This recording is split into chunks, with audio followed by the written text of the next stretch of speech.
Seja bem-vindo a mais uma edição do Câmara Rio Debate. Eu sou o Sérgio Costa e hoje nós vamos falar sobre o dossiê Mulher. Para falar sobre este assunto, eu recebo duas convidadas no programa de hoje. Eu começo as apresentações com a doutora Flávia Nascimento, coordenadora de defesa dos direitos da mulher da Defensoria Pública. Seja bem-vinda, doutora Flávia. Olá, obrigada pelo convite. Eu recebo também a doutora Maíra Fernandes, advogada criminal. Seja bem-vinda, doutora Maíra. Olá, muito obrigada pelo convite. É um prazer estar aqui na TV Câmara. Os dados do dossiê Mulher, divulgados pelo Instituto de Segurança Pública, mostram que mais de 98 mil mulheres foram vítimas de violência doméstica e familiar no estado do Rio de Janeiro. No ano passado, em média, 270 mulheres sofreram algum tipo de violência por dia em 2020. De acordo com o levantamento, ocorreram 78 casos de feminicídio no ano passado. 52 mulheres eram mães e 34 tinham filhos menores de idade. 20% dos crimes ocorreram na presença dos filhos. Outro dado que chama atenção no documento é o estupro de vulnerável. Dobrou o número de registros em 2020. Em média, 7 meninas com até 14 anos foram estupradas por dia no estado. As mortes violentas por razões de gênero são um fenômeno global e vitimizam mulheres todos os dias. O Brasil ocupa o 5º lugar no ranking mundial de feminicídio. Alguns casos ganharam repercussão, como o da juíza Viviane Vieira do Amaral, do Tribunal de Justiça do Estado do Rio, assassinada a facadas na Barra da Tijuca. Segundo a polícia, o autor do crime é o ex-marido dela. Ela foi morta na frente das filhas. A polícia também investiga a morte de uma jovem na favela Kelsons, na Penha, a partir das postagens que viralizaram nas redes sociais. Segundo textos que circulam, Bianca Lourenço, de 24 anos, foi morta a tiros por um ex-namorado que seria ligado ao tráfico de drogas. Vamos acompanhar agora uma gravação feita pela Marcela Ortiz, que é presidente do ISP.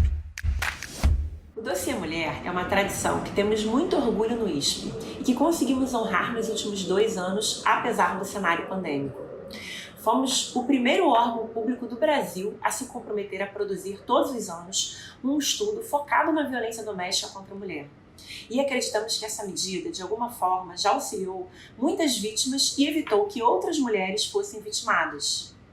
Isso porque nós sabemos que os nossos dados e análises são muito importantes não só para a criação de políticas públicas, mas também para municiar o debate social sobre o tema. Nesse dossiê Mulher, nós tivemos ainda o desafio de analisar como o isolamento social afetou a violência doméstica. Ainda somos uma sociedade muito machista, que objetifica a mulher, e só vamos conseguir romper essas estruturas com debate, diálogo e entendimento real de que esse problema não afeta só a mulher, mas também a vida da família.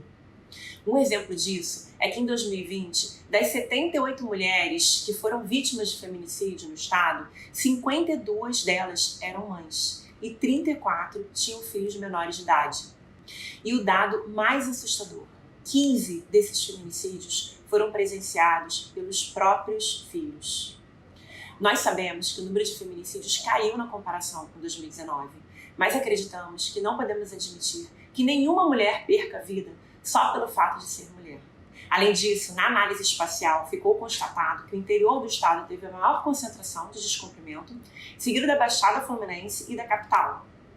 Não por coincidência, essa ordem é repetida na análise de locais que mais registraram feminicídio. Nesse dossiê Mulher, nós tivemos ainda o desafio de analisar como o isolamento social afetou a violência doméstica.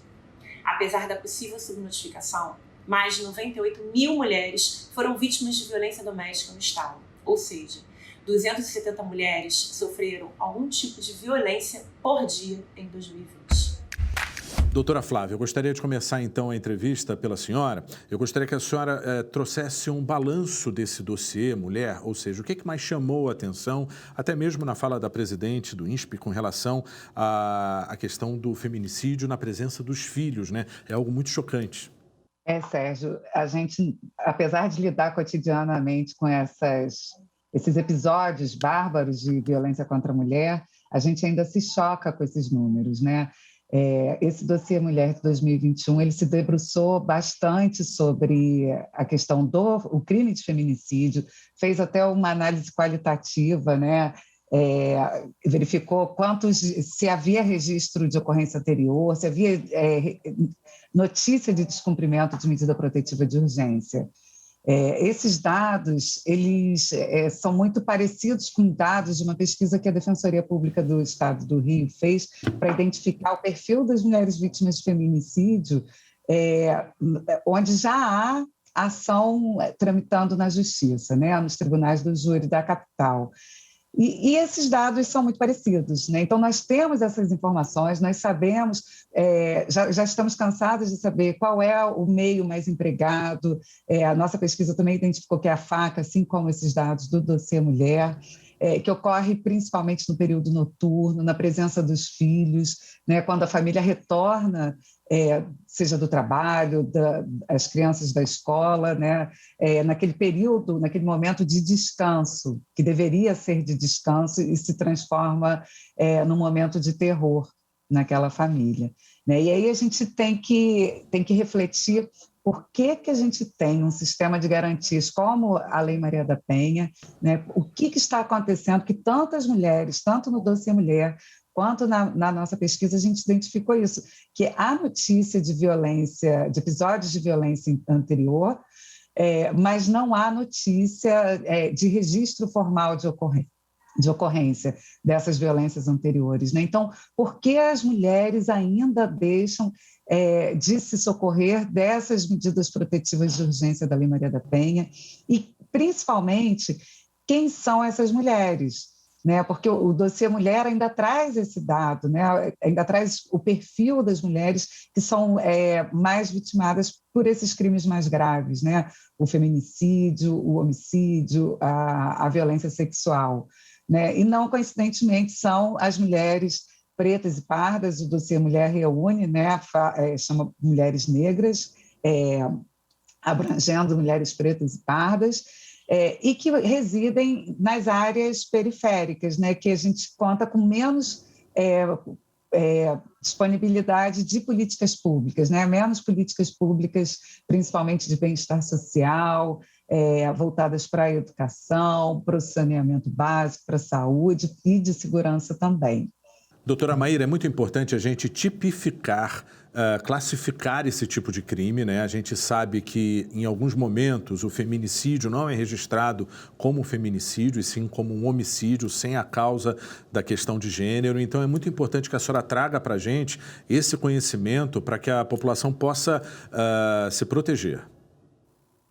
Sim, eu faço coro às palavras da minha colega Flávia, grande defensora pública.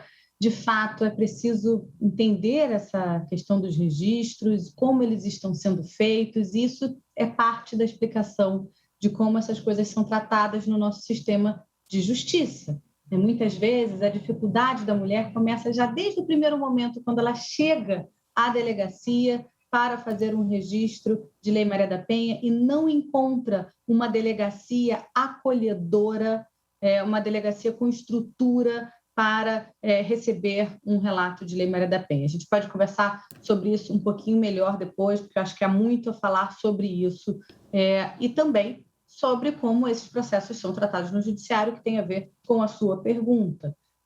De fato, se nós temos um sistema de justiça criminal predominantemente masculino e, muitas vezes, também não preparado para questões de gênero, é claro que essas demandas, essas ações criminais, elas são tratadas sem essa perspectiva, como se fosse, como o senhor mesmo disse, como se fosse um homicídio normal, sem haver nenhum detalhamento, inclusive um preparo da própria prova em si, né, a pesquisa de tudo que tem que estar nos autos, porque o juiz julga aquilo que está nos autos. Então, um processo, se ele não for bem instruído desde o seu início e não for instruído desde o início sob uma perspectiva de gênero, do quanto essa prova é importante, ao final, às vezes, não se consegue a condenação de um processo, mesmo sabidamente tendo ocorrido um caso de feminicídio, porque o juiz, como eu disse, tem que julgar de acordo com a prova dos autos. E isso é importante num sistema de justiça que se pretenda minimamente democrático.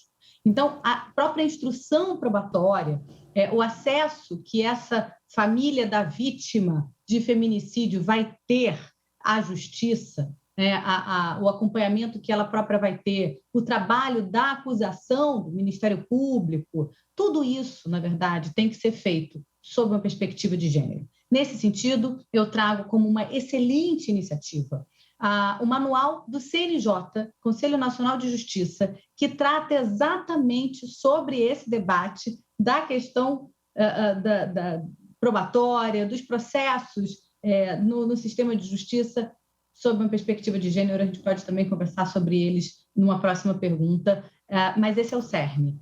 Nós precisamos que isso esteja desde a delegacia, passando pelo oferecimento da denúncia, passando pela instrução probatória, pelas audiências que são realizadas, pelas alegações finais, pela sentença e depois, quem sabe, apelação, recursos, etc. Doutora Flávia, é cultural, é a certeza da impunidade em uma sociedade extremamente machista?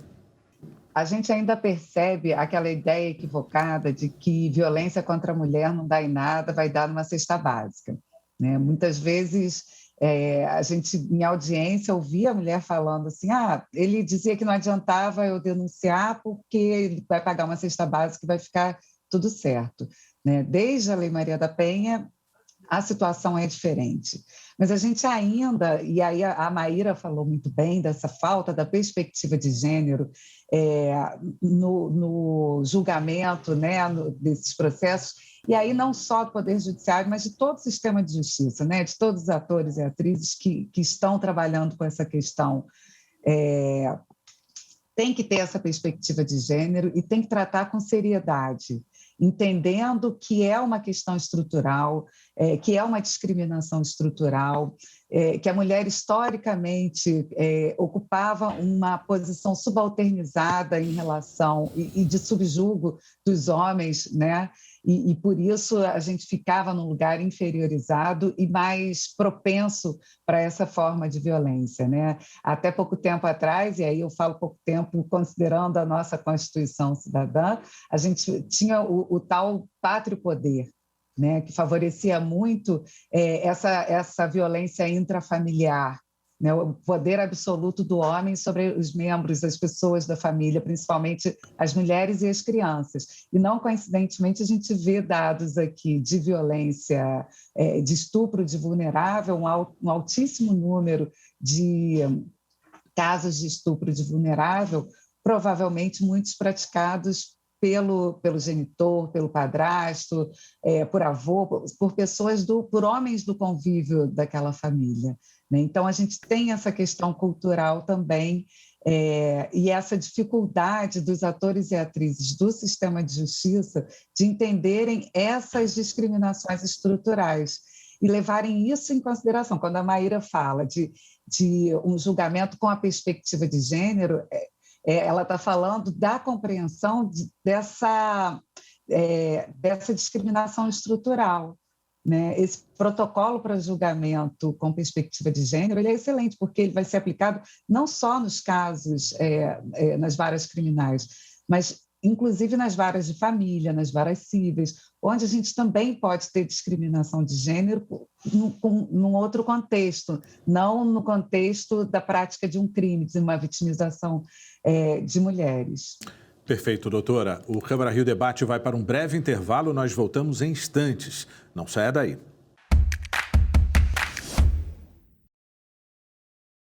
O Câmara Rio Debate está de volta, hoje falando sobre o dossiê Mulher. Vamos ouvir a população sobre o tema. Hoje em dia, né, a gente não pode confiar, né? Hoje em dia, o companheiro, a gente namora há tanto tempo, né? Quando convive, vai descobrindo a cada dia quem é a pessoa, né? Hoje faz muito medo a gente num relacionamento, né? Tem a dependência financeira, né, que ela pensa, às vezes tem filhos e fica com medo de estar assumindo o filho sozinha, ou os filhos, a casa, enfim, não trabalha, depende do marido. E às vezes até pode trabalhar, mas eu acho que a maioria mesmo é o medo. Acho que o medo que é a maior causa, o medo e a vergonha de estar se expondo. Medo da sociedade criticar, dizer que é errado, aceitar. A religião também, tem religião que não aceita. Aí vai de cada pessoa. Porque se a sociedade não vai ajudar a gente, vira as costas pra gente num momento que a gente precisa, o que a gente vai fazer? Se nem as autoridades tomam atitude nenhuma. Eu passei por um momento desse. A viatura passou, eu fiz sinal, acha que parou? Foi direto. E aí? É muito difícil, né? Eu acredito que a gente vai levar um bom tempo para que a mulher se torne independente financeiramente e daí ela consiga realmente se livrar, né, dessa violência e que começa desde bebê, né? Não é só adulto, né? Desde bebê. Mas aí eu tenho fé que nós vamos melhorar. O brasileiro é persistente. Hoje em dia a gente já desvinculou muito desse papel de dependência financeira, mas ainda assim existe, né? Então tem tudo isso, tem família envolvida, às vezes os próprios familiares não são muito favoráveis, né? Se você conversar com as pessoas que são mais velhas, vão dizer que isso sempre aconteceu e vai continuar acontecendo, que homem é assim mesmo, que a culpa é da mulher. E a mulher se sente culpada, né? Sim. Estaria dando motivo a isso, o pensamento? Tem coisas que na minha cabeça não, mas tem mulheres que ainda pensam dessa forma, né? Que a culpa é dela. Bom, vamos agora então ouvir o depoimento de um representante do programa Patrulha Maria da Penha, da Polícia Militar do Rio de Janeiro. Olá! A Polícia Militar está iniciando a segunda fase do programa Patrulha Maria da Penha. Nesta fase, cuidaremos da capacitação de todo o efetivo para o melhor atendimento das ocorrências de violência contra a mulher. A capacitação compreende 3 eixos: a sensibilização do efetivo, a atualização legislativa e a atualização dos protocolos de atendimento à mulher. Lembrando sempre que nos casos de emergência de crimes contra a mulher, procure a Polícia Militar ou ligue 190. Confie na Polícia Militar, acredite na Patrulha Maria da Penha e vamos juntos dar um basta à violência contra a mulher no estado do Rio de Janeiro. Polícia Militar, servir e proteger. Doutora Maíra, nós percebemos aí, ouvindo a população, vários aspectos que confirmam tudo que a gente estava falando no bloco anterior, né? Mas algo que me chamou muito a atenção, né? A família, às vezes, não é nem favorável que a mulher faça denúncia. Uma jovem buscou ajuda e não conseguiu naquele momento em que ela estava sendo vítima da violência. Que cenário a gente consegue prever para o futuro? Ou seja, fica aquela pergunta da última entrevista, né?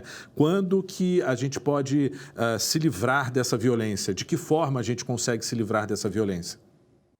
Foi ótimo ouvir a voz dessas mulheres, porque realmente existe um preconceito, um tabu ainda muito grande em torno de todos os casos de violência contra a mulher, seja violência doméstica, seja a violência sexual. É muito difícil a mulher vencer a primeira barreira, que é a barreira de ir lá fazer a denúncia. Não raro, ela se sente culpada pelo crime que ela própria foi vítima. Então, de vítima, ela se torna, né, uma pessoa como se fosse responsável, como se ela tivesse causado aquele crime de alguma forma.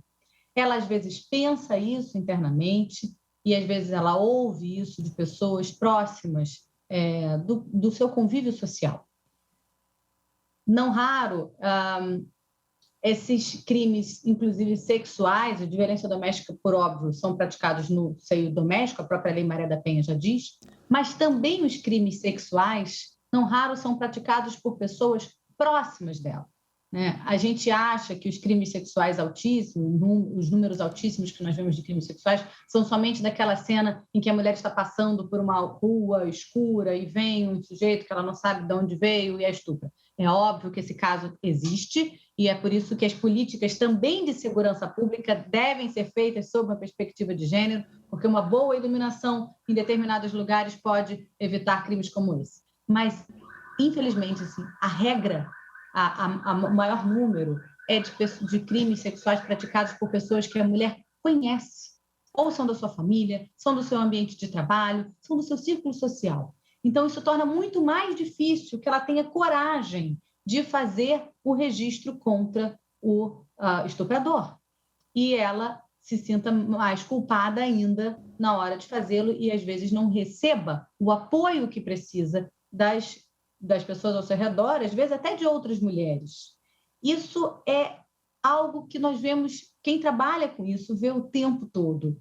E isso torna a dor da mulher que já sofreu o crime ainda maior, porque ela já se sentiu culpada, quando ela procura o apoio de alguém, ela recebe também essa acusação do tipo, não faça isso, mas será que você não fez alguma coisa para ele fazer isso, ou algum tipo de julgamento. E, como eu falei na minha primeira resposta, às vezes ela procura a própria delegacia de polícia e também ouve, mas por que ela estava com aquela roupa, ou o que ela fez para aquilo, ou em caso de violência doméstica também, né, em que circunstância ela provocou aquela briga, se ela estiver num outro relacionamento, e são muito comuns os casos de violência doméstica quando a mulher resolve sair de um relacionamento e ir para outro, e também os casos de feminicídio. A doutora Flávia vai poder dizer isso com índices muito altos da Defensoria Pública. Muitas vezes o homem inconformado da mulher terminar o relacionamento começa os atos de agressão, então ela começa a ser julgada por aquilo que ela foi vítima. Isso é muito grave e nós precisamos falar sobre isso. Doutora Flávia, é muito triste a gente ouvir, né, esses depoimentos que foram colhidos na rua, onde as mulheres afirmam que se sentem envergonhadas, que se sentem culpadas, é lógico, o medo, né, e que a própria sociedade acaba criticando, talvez gerações mais avançadas em relação à família, dizendo, olha, isso é normal, e não é normal, né, a gente sabe muito bem disso. Mas nós temos um país com delegacia especializada, com medidas protetivas, com Lei Maria da Penha. Como que a gente consegue melhorar esse cenário? Ou seja, como que a gente consegue convencer essa mulher a passar a barreira do medo e denunciar? Olha, Sérgio, eu acho que as mulheres já estão denunciando mais, já estão mais encorajadas. Mas, como a Maíra disse lá no primeiro bloco, as mulheres ainda enfrentam muitas barreiras para acessar esse sistema de garantias, né? Muitas vezes a falta de acolhimento numa delegacia de polícia, a gente sempre recomenda e orienta que procure uma delegacia especializada, porque são profissionais capacitados e mais qualificados para lidar com a questão da violência de gênero, mas mesmo assim, muitas mulheres ainda enfrentam esse desafio, né, de encontrar um acolhimento acolhedor, até mesmo pelo sucateamento do próprio equipamento, né? A própria delegacia não tem um ambiente físico mesmo acolhedor, né? Quantas delegacias aí estão passando por dificuldades, e sem contar a distância do equipamento da sua residência. Ainda tem essa outra dificuldade. A mulher sofreu uma violência, ainda tem que se deslocar, muitas vezes sem dinheiro para fazer esse deslocamento, né? Mas, olhando esses dados, a gente percebe, por exemplo, os dados do Dossiê Mulher 2021, que houve um aumento do número de registros de ocorrência do estupro na constância da união, né? Do casamento ou da união estável. Né, de mulheres denunciaram mais seus companheiros e seus maridos. Isso já é um reflexo da conscientização, de um maior conhecimento da mulher, que esse crime também pode ocorrer na constância do casamento. Até um tempo atrás, as mulheres achavam que manter relação conjugal, mesmo contra relação sexual, mesmo contra a sua vontade, era sua obrigação. Então, ela não podia falar não, ela não podia negar a realização do ato sexual durante o casamento ao seu companheiro e ao seu marido. Hoje em dia, as mulheres já têm essa consciência, já começam a ter, né? A partir do momento que a gente tem esse dado, ela já tem, a gente percebe que já tem essa informação. E aproveitando, assim, eu queria só fazer um link com o que a Maíra falou, né, da dificuldade que as mulheres têm de denunciar os crimes de violência sexual.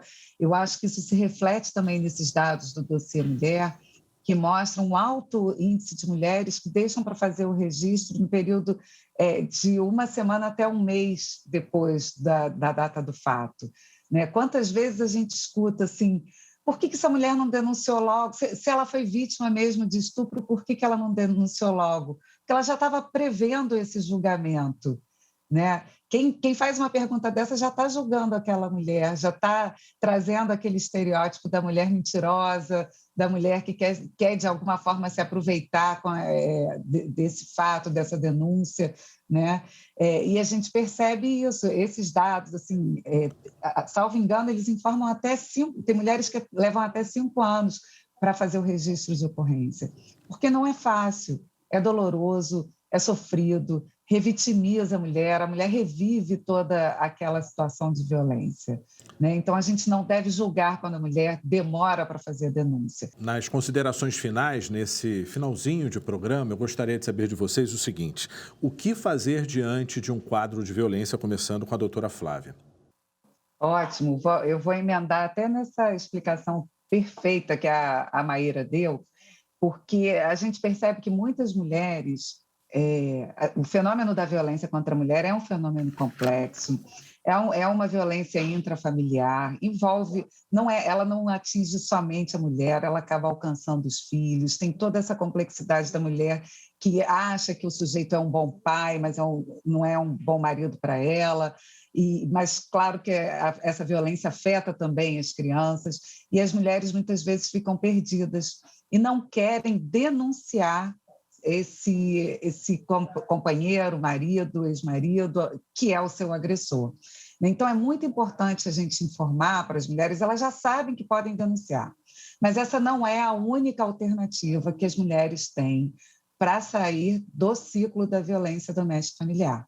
A gente centraliza muito e enfatiza muito essa informação da denúncia, né? Vá à delegacia de polícia, e muitas vezes as mulheres não veem essa alternativa, isso não é uma alternativa na vida daquela mulher. Mas ela pode buscar um centro especializado de atendimento, né? Que é um serviço... pode ser do município que ela resida, pode ser... Aqui no município do Rio, a gente tem o Chiquinha Gonzaga, que funciona muito bem, que vai fazer um atendimento multidisciplinar, psicóloga, assistente social, que faz encaminhamento para outros serviços, na área da saúde, faz encaminhamento para a Defensoria Pública. A gente pode requerer as medidas protetivas de urgência, mesmo sem o registro de ocorrência. Então, essa mulher não precisa acionar o sistema de justiça criminal. Ela pode entender, não quero que o pai dos meus filhos responda a uma ação penal. E é legítimo, ela tem esse direito, ela pode ser protegida. Então, ela não precisa esperar que a violência se agrave, ela não precisa denunciar, ela pode, no primeiro momento, já buscar o nosso atendimento, a gente faz, ou contratar um advogado, se ela tiver uma advogada, se ela tiver condições, e fazer o requerimento das medidas protetivas de urgência. Né? Isso tudo, existe toda uma rede de atendimento à disposição da mulher que não se reduz às instituições da segurança pública. Elas são muito importantes, eu não estou dizendo que a denúncia não seja importante, mas primeiro, quando a gente fala de violência contra a mulher, a gente tem que focar na proteção, né? A punição vai ser uma consequência, e a mulher, ela vai dizer, ela vai saber o momento que ela quer denunciar ou não, mas primeiro ela tem que saber que ela pode se proteger. E aí eu deixo esse recado aqui para todas as mulheres que estejam vivenciando uma situação de violência. A Maíra falou da violência psicológica, muitas vezes a mulher não percebe que está sendo vítima da violência, ela sente um desconforto, então se informe, converse com outras pessoas, busque a rede de atendimento, um centro especializado, para poder ter maior entendimento sobre essas situações e até mesmo se ela precisa de uma proteção, se ela está inserida no ciclo da violência doméstica. Doutora Maíra, sua mensagem final, então, o que deve ser feito?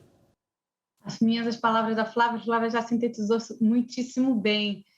Eu acho que é importante que a mulher saiba que ela não está só. Nós temos redes de apoio a essa mulher na cidade do Rio de Janeiro, no estado, em diversas organizações, na Defensoria Pública, na OAB do Rio de Janeiro, nós temos Comissão da Mulher, nós temos Comissão de Direitos Humanos, nós temos diversas comissões que podem receber essa mulher e dar o apoio que ela precisa. Ela não precisa passar por isso sozinha, sabe? Quando dizemos quase um jargão, juntas somos mais fortes, é porque somos mesmo. Né? Então, absolutamente, a minha recomendação é que ela nesse primeiro desconforto que a Flávia falou, tem alguma coisa errada aqui? Será que isso é normal? Será que esse relacionamento é normal? Porque, às vezes, as mulheres passaram a vida inteira tendo um relacionamento tóxico e ela não consegue reconhecer que aquele relacionamento é tóxico. Então, quem sabe, procurando uma outra mulher e falando sobre isso, a outra mulher possa dizer, não, mas isso não é normal. Você não merece passar por isso, né? Isso não é um ciúme saudável, por exemplo. Então, eu recomendaria que realmente, ao primeiro desconforto, ela procure ajuda na Câmara dos Vereadores também. Falamos aqui, né, na nossa vereadora Verônica Costa, que poderia estar aqui com a gente hoje, e várias outras vereadoras, mulheres também, que podem acolher. Enfim, não faltam lugares para apoio a essa mulher. Então, essa é a minha recomendação. Perfeito. Olha, foi um prazer conversar e debater sobre este assunto com vocês. Eu agradeço a presença de todas vocês aqui no programa, a doutora Flávia Nascimento, a doutora Maíra Fernandes, e também agradeço a audiência de vocês. O Câmara Rio Debate de hoje fica por aqui. Até a próxima.